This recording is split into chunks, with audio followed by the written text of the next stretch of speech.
Em nome do presidente Zacarias Calil e do ministro Luiz Henrique Mandetta, eu gostaria de parabenizar a todos da mesa e a todos que estão no plenário. Em governos passados, foi instituída uma política na medicina brasileira, que foi uma abertura indiscriminada de escolas de medicina, sobre um tema falacioso de que existiam poucos médicos no Brasil e que, aumentando o número de médicos no Brasil, se formando médicos a granel e interiorizando esse médico, se estaria levando saúde à população brasileira nos rincões do país. Nada mais falso que isso, mas infelizmente essa política, ela se fez presente. E hoje nós temos inacreditáveis quase 340 escolas de medicina no Brasil. Escolas estas, muitas, sem a menor condição de formar médicos, abertas por interesses puramente políticos e eleitoreiros. E essa política, infelizmente, ela foi bem sucedida. O médico trabalha, estudos professor Milton Arruda Martins, 44 anos na média nós trabalhamos no Brasil. Então, quando nós fazemos a projeção que nós temos é que em 40, 50 anos nós teremos aproximadamente 1.500.000 médicos no Brasil. Além disso, hoje nós temos 1.200.000 técnicos de enfermagem e 800.000 enfermeiros. A projeção da população brasileira para daqui a 40, 50 anos vai ser alguma coisa em torno de 240, 250 milhões de pessoas. E nós vamos atingir um número de aproximadamente mais de 5 médicos por 1.000 habitantes. É a popularização da nossa profissão. Existe um movimento também de que médicos, de que brasileiros, ao contrário daqueles estudantes de medicina que estão sentados ali, que enfrentaram o vestibular aqui no Brasil, esses outros brasileiros optaram, de forma voluntária e legítima, de fazer o curso fora do Brasil. Mas agora querem privilégios,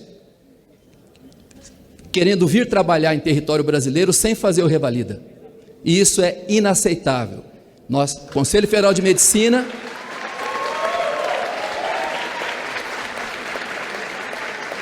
Conselho Federal de Medicina nunca aceitou, nunca vai aceitar, assim como a Associação Médica Brasileira, a FENAM e a FMB. Todos que estão fora do Brasil, brasileiros ou estrangeiros, formados no Paraguai, na Bolívia ou em Harvard, são bem-vindos se quiserem migrar para o Brasil. A única exigência que as entidades médicas fazem é que essas pessoas façam um teste de suficiência para provar que têm conhecimento para atender a população brasileira. Isso não é uma questão corporativa, isso é uma questão de defesa à população brasileira.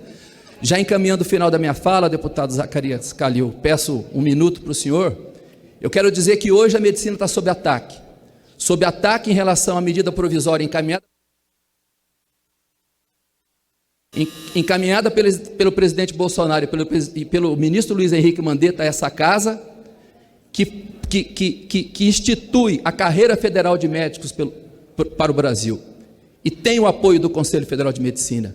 Infelizmente, a comissão mista incorporou algumas medidas que não são de interesse nem da medicina, nem dos médicos brasileiros. E aqui fica o apelo do Conselho Federal de Medicina, dentro da Casa da Democracia Brasileira, para que todos os deputados se sensibilizem e que volte novamente ao texto original, simplesmente com a incorporação daquela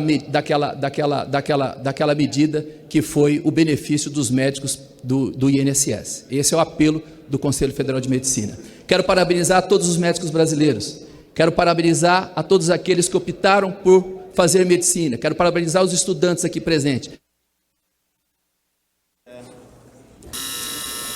Bem-aventurados aqueles que lidam com a vida e a morte. As condições que nos são oferecidas hoje, nos hospitais, nos postos de saúde, nas UPAs, são as piores possíveis. O médico brasileiro, assim como os enfermeiros e os técnicos de enfermagem, são os grandes heróis em defesa da população brasileira. E assim nós vamos continuar.